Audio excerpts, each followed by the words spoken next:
9 fois sur 10, les gens le font pas. En général, il leur manque une case aux entrepreneurs. Pour moi, il te faut un pète au casque. Donc, je suis passé de virtuellement milliardaire à SDF en 18 mois. En fait, au final, les gens savent tout. Ils savent ce qu'il faut manger. Ils savent la discipline qu'il faut avoir. Ils savent ce qu'il faut boire, ne pas boire, comment se comporter.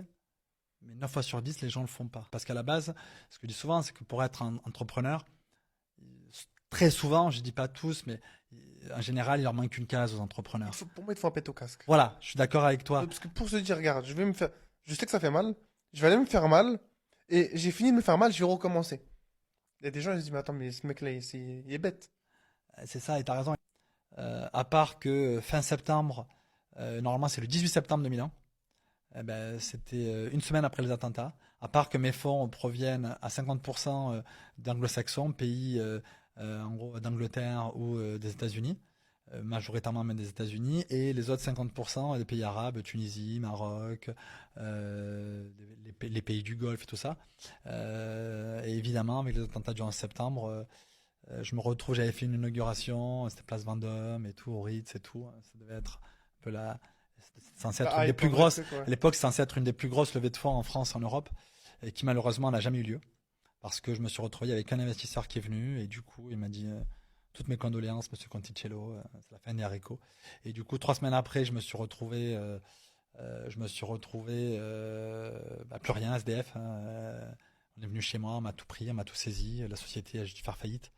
Et du coup, j'ai beaucoup appris. Et parmi mes enseignements, c'est qu'à l'époque, je visais 2 choses. Je visais je passais mon temps à aller chercher des fonds. Et 2, je visais un chiffre d'affaires. Or, j'aime bien la phrase que j'ai entendue il y a quelques temps et que j'utilise depuis. Revenues is vanity metrics. C'est-à-dire que le chiffre d'affaires, c'est bien. Mais ce qui compte à la fin, c'est ton bénéfice. Ouais. Et pareil, aller lever des fonds, c'est bien. Mais lever n'est pas jouer. C'est-à-dire que c'est pas parce que tu lèves beaucoup d'argent que derrière tu vas gagner de l'argent. Donc la priorité, c'est d'aller chercher un chiffre d'affaires rentable. Et donc la rentabilité. Voilà. Et moi à l'époque, j'allais chercher des fonds et du chiffre d'affaires. Donc j'étais encore jeune. Mais du coup, je me suis retrouvé en novembre 2001. Je me suis retrouvé, j'étais SDF. Et donc, je suis passé de virtuellement milliardaire à SDF en 18 mois. Bon, c'est la petite histoire.